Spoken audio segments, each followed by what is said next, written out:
Hai, Nara di sini. Hari ini kita akan bahas suatu hal yang lagi booming, yaitu tentang corona dan juga perubahan iklim serta kerusakan lingkungan. Banyak orang yang berpikir bahwa corona bisa membantu untuk membersihkan bumi, untuk menyucikan bahkan menyelamatkan bumi dari bahaya kerusakan perubahan iklim dan kerusakan lingkungan. Hal ini cukup beralasan karena dalam masa corona ini terjadi penurunan polusi yang cukup signifikan terutama di kota-kota besar. Karena tidak banyak orang yang keluar rumah sehingga penggunaan kendaraan bahkan sampai pesawat terbang pun berkurang jauh, sehingga itu menurunkan jumlah emisi karbon di banyak negara seluruh dunia. Tapi saya tidak sepakat bahwa hal ini bisa jadi indikasi bahwa corona bisa menyelamatkan bumi. Kenapa? Ada beberapa alasan yang ingin saya sampaikan. Yang pertama tentang limbah masker, limbah alat pelindung diri. Alat pelindung diri seperti masker, sarung tangan, dan lainnya memang biasanya digunakan di rumah sakit. Tetapi sekarang ini banyak digunakan oleh perorangan dan jumlahnya luar biasa. Ada yang tahu? Masker ini termasuk sampah jenis apa? Organik atau non-organik? Jawabannya tidak keduanya. Masker termasuk dalam sampah limbah B3, bahan berbahaya dan beracun.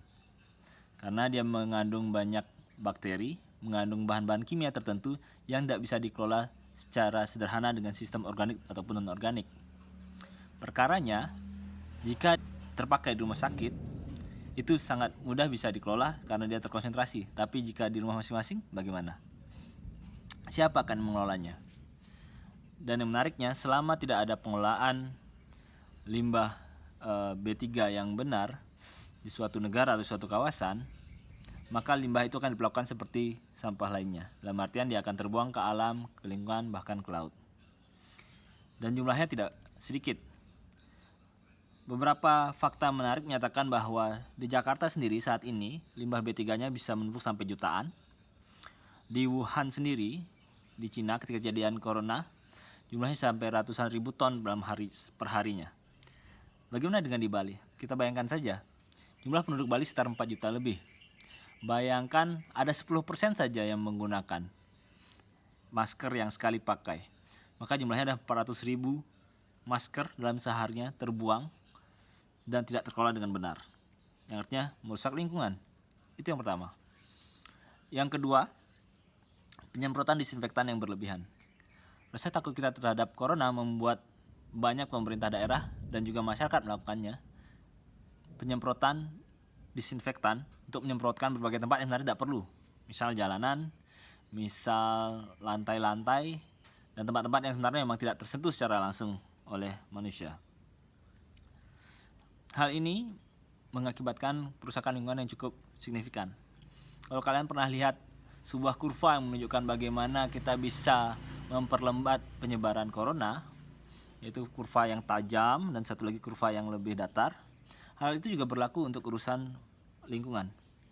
Ketika kita menyemprotkan disinfektan dalam jumlah besar, itu akan mengakibatkan kurva penambahan kerusakan lingkungan pada kurva yang tajam. Hal ini tentu akan merusak lingkungan lebih cepat karena akan banyak bakteri, mikroba baik yang ikut mati, tidak hanya corona. Yang ketiga, penggunaan pembungkus yang berlebihan, terutama bahan plastik, karena semua berpikir bahwa plastik lebih higienis dan banyak yang mengklaim bahwa menggunakan bahan plastik itu dapat lebih cepat hilang virus corona dengan di bahan plastik daripada bahan lainnya. Ada beberapa klaim yang melakukan itu. Faktanya tidak seperti itu. Faktanya, virus corona bisa menempel di berbagai media dengan jangka waktu tertentu, tapi tidak menjamin bahwa plastik yang baru, apalagi sekali pakai, akan lebih aman dari corona apa tidak. Justru menggunakan bahan berkali pakai yang kita bisa tahu itu dicuci atau tidak dengan benar, itu lebih bisa menjamin bahwa tidak tertempelnya corona di bahan-bahan yang kita gunakan.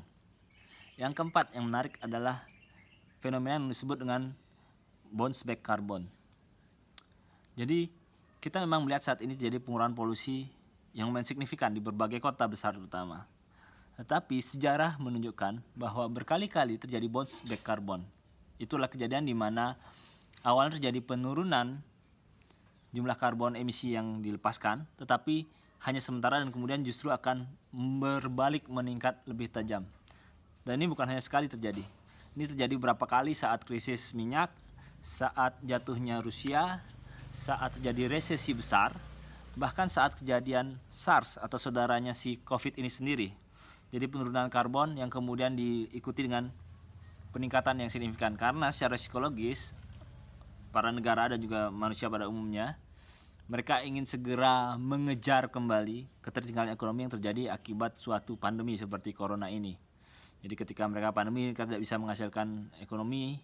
Ketika selesai pandemi, mereka akan berebut segera untuk meningkatkannya, dan itu cukup memaksakan dan memberikan beban yang sangat besar kepada bumi. Dan sekali lagi ini membentuk suatu kurva yang persis sama, yaitu persis kurva yang meninggi dan juga yang mendatar. Ketika kita menambah karbon dalam jumlah besar dalam waktu yang sangat singkat, itu akan melewati batas kemampuan alam untuk mengendalikannya atau menahannya.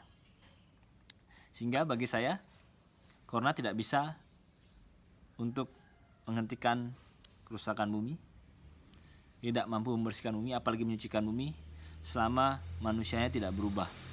Selama kita masih seperti ini, tidak benar-benar berubah setelah kejadian seperti corona ini, bumi akan tetap tambah rusak, dan bukan tidak mungkin kejadian yang lebih buruk daripada corona akan segera datang dalam waktu yang dekat. Bukan karena siapa-siapa, tapi karena kita.